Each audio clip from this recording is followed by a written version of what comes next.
Selamat malam, salam sejahtera. Terima kasih karena bersama dengan saya di Nazilin Unity Channel. Kali ini memang kesianlah Muhyiddin kita kata, karena disahkan polis sudah membuka kertas siasatan terhadap Muhyiddin. Kali ini berkait isu 3R.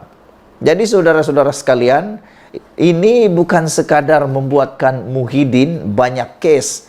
Kalau dulu Muhyiddin sedikit kes, sekarang ini dah bertimpa-timpa kes Mahkamah Muhyiddin kalaulah dia didakwa untuk isu 3R ini pula. Kalau sebelum ini Sanusi saja yang selalu dikaitkan dengan 3R bersama dengan Hadi, sekarang ini Muhyiddin juga telah pun masuk kumpulan 3R tersebut dengan disahkan oleh polis bahwa kertas siasatan terhadap Muhyiddin berkait dengan isu 3R telah pun dibuka. Jadi secara rasminya Muhyiddin masuk kumpulan yang disiasat 3R, isu 3R. Polis hari ini membuka kertas siasatan terhadap Tan Sri Muhyiddin Yassin yang didakwa mengeluarkan kenyataan membabitkan 3R, yaitu agama, bangsa dan raja, ketika kempen pilihan raya PRK Parlimen Kemaman baru-baru ini.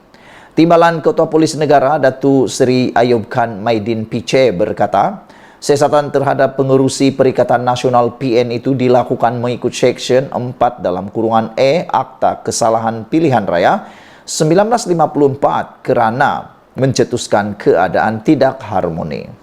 Bercakap pada sidang media selepas melakukan tinjauan di Pusat Pengundian Sekolah Kebangsaan Bukit Mantok di Cukai, Terengganu hari ini, beliau berkata siasatan itu dijalankan susulan satu laporan polis yang dibuat terhadap Muhyiddin di sebuah balai polis di negeri itu pada Jumaat yang lepas.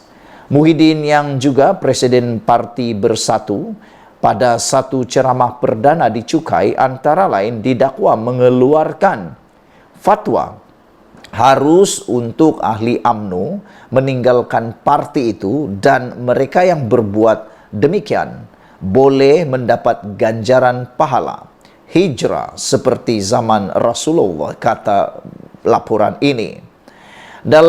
Pada itu, Ayub Khan turut mengingatkan semua penyokong agar tidak mengadakan sebarang perhimpunan ataupun perarakan pasca pilihan raya supaya tidak menimbulkan gangguan kepada ketentraman awam. Saudara-saudara sekalian, ini satu perkara yang paling mengejutkan kita. Dalam satu ceramah itu di Cukai, laporan polis menulis bahwa Muhyiddin telah didakwa mengeluarkan fatwa harus untuk ahli UMNO meninggalkan parti itu, yaitu parti UMNO, dan mereka yang berbuat demikian boleh mendapat ganjaran pahala hijrah seperti zaman Rasulullah. Ini satu perkara yang memang agak mengejutkan kita.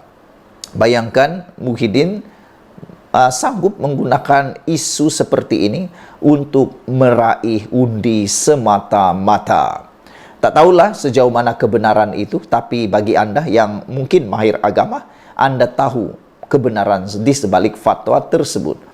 Polis akan mengambil langkah-langkah yang sewajarnya dalam memastikan keselamatan dan ketentraman awam semasa pasca pilihan raya nanti, kata Ayub Khan. Beliau berkata sebanyak 280 anggota dan pegawai polis akan memantau situasi ketentraman awam selepas pilihan raya sehinggalah situasi berada dalam keadaan aman dan harmoni. PRK Kemaman menyaksikan pertembungan 1 lawan 1 antara calon Barisan Nasional dan Menteri Besar Terengganu, yaitu Dr. Ahmad Samsuri Mokhtar yang mewakili PAS, manakala calon Barisan Nasional diwakili oleh Jeneral Bersara Tan Sri Raja Muhammad Afandi Raja Muhammad Noor. Ia diadakan susulan keputusan Mahkamah Pilihan Raya Terengganu pada 26 September lepas yang membatalkan kemenangan calon PAS C. alias Samin pada pilihan raya umum ke-15 PRU 15. Saudara-saudara sekalian, belum kita berpisah, sila ramalkan siapa akan menang pada PRK Parlimen Kemaman ini. Sekian dulu untuk kali ini. Jangan lupa tinggalkan komen Anda, tekan butang subscribe. Malaysia kita punya, kita jaga sama-sama, cintai Malaysiaku. Kita jumpa lagi. Bye-bye. Selamat petang, salam sejahtera. Terima kasih karena bersama dengan saya di Nazilin Unity Channel. Ini lagi kebiadaban dan kita dengan tanda petik kebodohan orang-orang tertentu. Manakan kita tidak menggelar mereka biadab dan dengan tanda petik bodoh kalau berani membuat pula perkara yang tidak senonoh untuk Perdana Menteri kita, yaitu Anwar Ibrahim. Kalau orang kampung cakap, ramai lagi yang boleh beliau ugut selain daripada Perdana Menteri, tapi tak tahulah di mana mereka menyimpan pemikiran mereka, atau kalau dengan kata yang lebih kasar, di mana mereka menyimpan lutut pula otak mereka. Adakah simpan di lutut ataupun tak guna otak langsung? Ini apabila baru 2-3 hari yang lepas polis menangkap seorang lelaki yang didakwa menawarkan 5 juta ringgit untuk menawarkan 5 juta ringgit untuk membunuh Anwar Ibrahim. Kali ini pula lagi bodoh daripada sebelumnya, seorang lagi lelaki mengugut Anwar Ibrahim, Perdana Menteri, dengan kali ini lebih dahsyat, yaitu mau bom rumah. Nak jadi Perdana Menteri rupa-rupanya bukan mudah. Sudahlah susah nak mengurus keluarga, susah nak mengurus negara. Ada pula orang-orang bodoh macam ni yang guna entah otak ke mana, mungkin ke lutut atau dibuang ke laut pun kita tak tahu.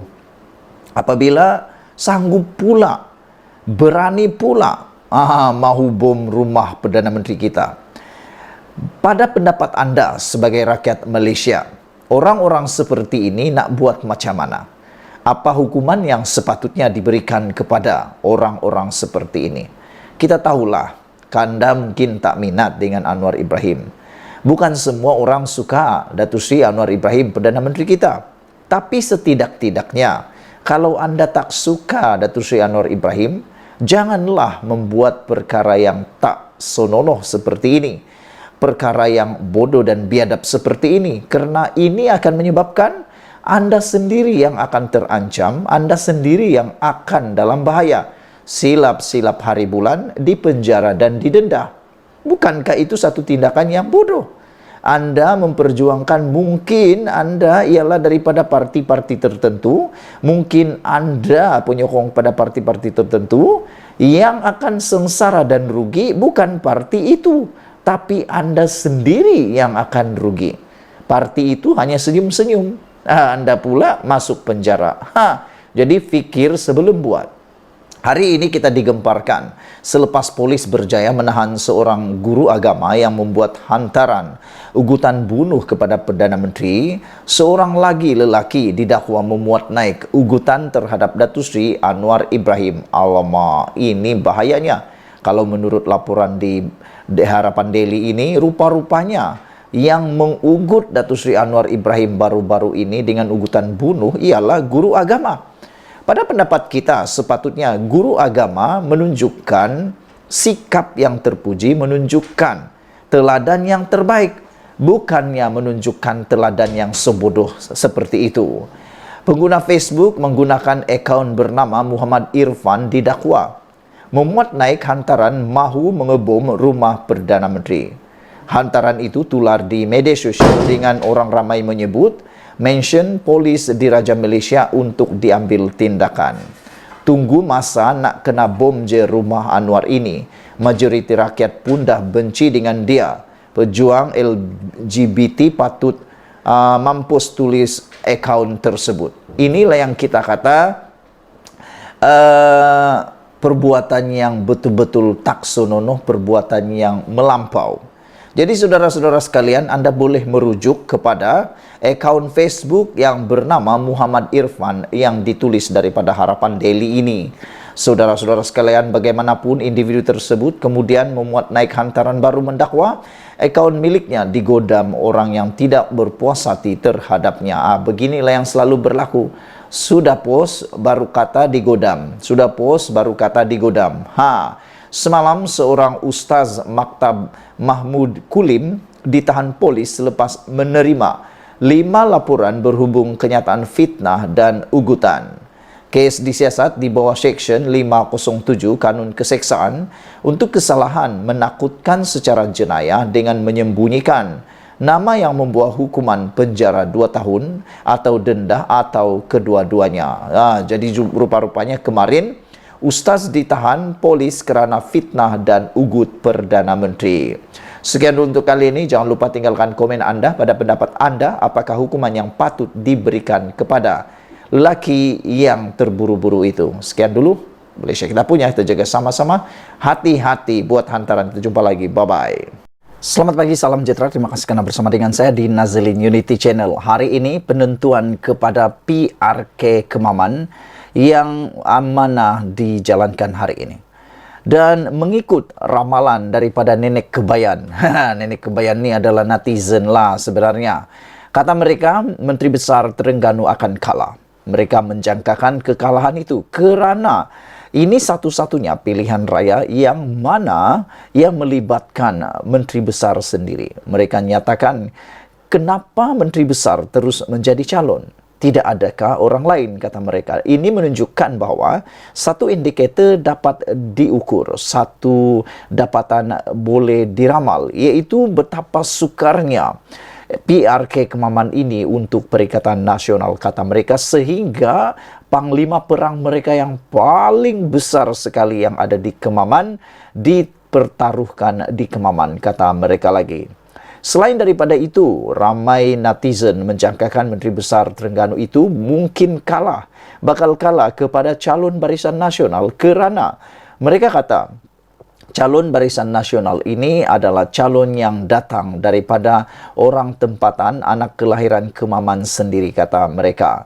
Dan dalam beberapa siri berita yang kita baca hari ini dan kemarin, mereka kata orang yang mempunyai logat orang tempatan di Kemaman mungkin akan menang, kata mereka lagi. Di samping itu, jika kalau kita lihat analisis sebelum ini dalam PRU yang lepas, kalau dalam PRU yang lepas, iaitu PRU 15, kita ketahui bahawa calon Perikatan Nasional telah menang dengan majoriti yang besar, iaitu 2,727,000, kalau saya tak silap 27,000. Tetapi pada PRU 14 yang lepas, kemenangan dimiliki oleh kekalahan oleh Barisan Nasional kepada PAS tidaklah dengan majoriti yang besar, hanya kekalahan 2,000 saja. Jadi ada meramalkan Menteri Besar Terengganu bakal kalah kerana kepercayaan para pengundi Barisan Nasional dahulu mula kembali semula kepada Barisan Nasional. Dan mereka kata dengan bergabungnya Barisan Nasional dan Pakatan Harapan di Kemaman akan melonjakkan dengan mendadak calon ini ataupun undi kepada Barisan Nasional.